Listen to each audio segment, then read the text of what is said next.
we are obviously sitting in a very unique spot, which is a luxury piece of real estate. But the topic we're gonna discuss may not feel like it matches with the environment that we're speaking from, but it doesn't matter because Michelle and I talk real estate and trends in any setting. It doesn't matter.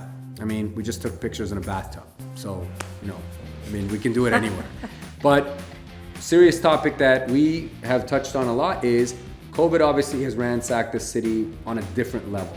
And we can't really ignore it anymore. And it's uncomfortable for some people to talk about, but there is obviously a massive issue systemically in the way of homelessness, in the way of social decay, if you want to call it, like things have deteriorated, right?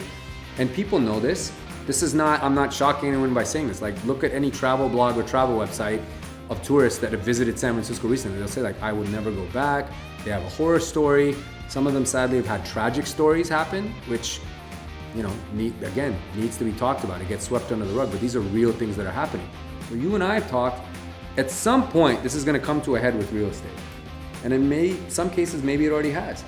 Are you having conversations with people that ask this question if they're buying from outside or if they're contemplated selling, and maybe it's a reason or a catalyst for why they wanna leave, that are these issues that I'm bringing up now? Is that coming up in conversations you're having? It's coming up in observations of specific neighborhoods in San Francisco. Okay. From the pandemic, buyers have really kind of changed what their needs are. Buyers have become a lot more discerning. Buyers are a lot more specific in what they want in a home.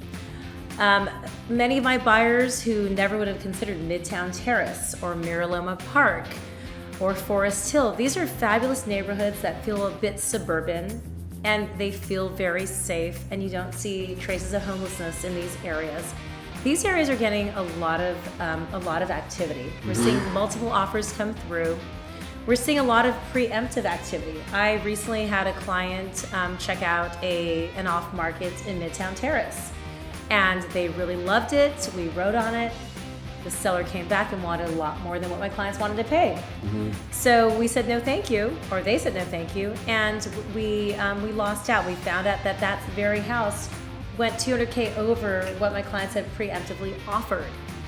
Another opportunity had come up, and this is in the same neighborhood, a little smaller, and the agent said, we're not gonna take any early offers. But I called her back and said, my clients fell in love with the house. Would you be offended or insulted or hate me forever if we brought in an early offer? And she said, well, what's the offer? And I said, X, Y, and Z. And she said, let me talk to my clients. She spoke to her seller. The seller came up a little bit more as they countered us. And my clients will be getting the keys to this beautiful house in Midtown Terrace, which is the center of San Francisco, very beautiful neighborhood, in about 2 weeks. So the bottom line is, certain areas are a lot more in demand that weren't as coveted pre-pandemic. People are looking for safer sanctuaries where they're gonna feel more at home and comfortable walking their dog at 11 p.m. on a Tuesday night. I'm having similar conversations, but from a decision standpoint of whether to enter the market, whether they're a current renter and they want to finally get on the property ladder, or they were outside the city and now their job's coming back and they're thinking, well, you know what, this might be a good time to buy in the city. But the thing that holds them back is, this very topic. What is going on with the social structure and the overall, just how the city's being held together. And that's obviously in a state of decline, whether people want to acknowledge that or not. That's just the fact. It is, especially in specific neighborhoods. Not that the entire city is, but specific neighborhoods are. Right. And that's impacting people's decisions to buy. And I think, at least personally, I touched on this yesterday in a separate conversation. That is, if I was buying here to live, I think I could dismiss some of that stuff because I've got a strong reason or a desire to live here, right? It's for my work, or it's because of a lifestyle thing, and I'll deal with the other things that come because the beauty of San Francisco and what it has to offer and my proximity to work and all that outweighs some of the negative. Sure. But as an investor, someone that's thinking about, do I invest in this market or do I invest in other markets, when I'm thinking about tenants and I'm thinking about attracting more tenants, quality of tenants, what's going to go on. I don't even live there, so I've got to deal with things that are going to come up as a property owner. I think that's where I'm feeling the hesitancy from clients. because of these issues. They bring it up. Like, I would invest there, I would do a 1031 exchange, but I don't like what's going on in the city, and that problem is going to become my problem. It's already hard enough to be a property owner and deal with tenants in a state like California, but it's specifically in a market like San Francisco. The deck is stacked against you, and you've got to have some stomach for it. But now when you throw these issues in the mix, I feel that there's a lot of hesitancy from the investor. Sure. Does that make sense to you? It makes complete sense. I mean, many investors who are my clients are saying, you know what, let's sell and let's move into another market where tenant issues are not going to be so aggressive, where we actually have better control over our own properties as far as who can be there, how long can they be there, etc. So for a lot of my clients who are investors, they're selling, they're doing a 1031 exchange that they bought, a decade ago. And they're moving it into other markets like in Portland, Seattle, Nashville. They're just getting out of San Francisco. I have other clients who are investors who are buying property for their children. They love San Francisco. They love the beauty of this magnificent town. They want their kids to have an apartment or a condo or a flat when they're in their 20s after college. And they understand the whole buy and hold concept. Like, if you buy in San Francisco and hold for a couple of decades, you will for sure profit. You won't make as much every month, right? Your income coming in from these investment properties are not going to be as fantastic. But in the long haul, when you do sell it 2 decades, 3 decades from now, or your children, inherit it from you, that's a different situation.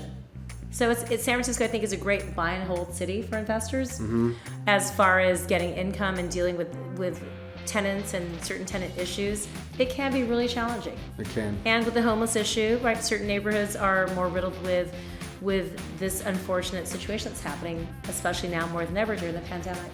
So we've got homelessness, we touched on that, and then there's been, the other byproduct, the unfortunate byproduct or consequence of COVID is that it's resulted in business closures. We see a lot more commercial space that's for lease, and of course these things will turn over. Like, they go through their iterations, right? They go through their cycles. But with a lot of business closures, particularly in the service space, right? Like the food and beverage industry, restaurant closures, are owned by owners who typically also own the real estate, because we deal with a lot of these clients, and I see it because we do a lot of lending for self-employed borrowers who own businesses or restaurants. So if those businesses have been affected, we're hurting that buyer pool. And they employ people who rent in the city because they want to rent where they work, or they're trying to very much. They want to get in here. So the business closure fallout and what's happened, and we don't even know really yet. The dust is still settling on that aftermath. I think we'll see as the labor market kind of shakes itself out throughout the rest of this year, is going to be a telling sign for how that segment of this housing market, housing meaning renters or buyers, is going to play out. So we'll see. We've got social issues. We've got just the issues of what COVID has caused. But it's a story that I think continues to evolve, and it's a fluid space. There's not just, it's over, and even though it's far from over. I mean, we've got a variant that's running wild, and we've got mask mandates that are already back, like hardly over. But it's been so much time that I think people have a false sense of security and think, well, that's past us and things are going to be fine. We're going to have to wait and see how these things all shake out. But to be continued, it's a conversation we'll continue to have.